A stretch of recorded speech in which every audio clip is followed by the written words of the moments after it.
တင်မတိသေးတာကတရုတ်နိုင်ငံမှာနှစ်စဉ်လိမ်မွေးမြူရေးမှာတန်ပေါင်းများစွာရရှိနေလို့ရွှေလိုပဲတန်ဖိုးရှိလာပါတယ်။မနက်တိုင်းလုပ်သမားတွေဟာရေကန်ထဲကရေတွေတန်ရှင်းမှုရှိမရှိအစာတွေလက်ဆက်မှုရှိမရှိစစ်ဆေးပါတယ်။ညဉ့်ညမ်းတဲ့ရေတွေနဲ့ထိတွေ့မှုမရှိဘဲလက်တွေဟာတန်ရှင်းလို့နေပါတယ်။သူတို့ဟာအထူးပြုလုပ်ထားတဲ့ငါးနဲ့ဖွဲနုလိုအစားအစာတွေစားတော့ခါသူတို့ရဲ့အသားတွေဟာတန့်စင်ကနူးညံ့လို့နေပါတယ်။လိမ်များတင့်တော်တဲ့အရွယ်အစားရောက်ရှိတဲ့အခါမှာတော့စက်ယုံတွေကိုပို့ဆောင်ပါတယ်။ဆေးကြောတန့်စင်ပေးပြီးနောက်မလိုအပ်တဲ့အပိုင်းများဖြတ်တောက်ပါတယ်။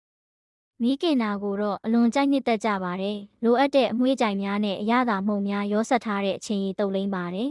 ။မီးသွေးမီးဖိုပေါ်အစီတွေပျော်ကျသွားအောင်တဖြည်းဖြည်းမီးကင်ပါတယ်။အနံ့အရသာမွှေးကြိုင်ကအသားထဲမှာအစီများတရှဲရှဲစိမ့်ထွက်လာပါတယ်။တဘာဝကောလာဂျင်ဓာတ်တွေနဲ့နူးညံ့ဤထွေးနေပါတယ်။စားဘူးသူတွေကတော့ကြက်သားရဲ့နူးညံ့တဲ့အရသာနဲ့အမဲသားရဲ့အမြင့်ဓာတ်တို့ပေါင်းစပ်ထားတဲ့အရသာပဲဖြစ်ပါတယ်။ဆေးပညာတွေ့ရှိချက်တွေအရလိပ်သားဟာကောလာဂျင်ဓာတ်တွေနဲ့သတ္တုဓာတ်များစွာပါဝင်ပါတယ်။ခန္ဓာကိုယ်ကိုအာဟာရဖြစ်စေပြီးတော့ကျန်းမာတဲ့အသားရည်ကိုပိုင်ဆိုင်စေပါတယ်။ဒါကြောင့်ကြက်ဆယ်ကောင်နဲ့လိပ်တစ်ကောင်မလဲနိုင်ဘူးလို့ပြောကြတာပါ။ဒါကြောင့်ဒီလိုအခွင့်အလမ်းကောင်းတဲ့စီးပွားရေးကိုရောမတွက်လိုက်ပါနဲ့နော်။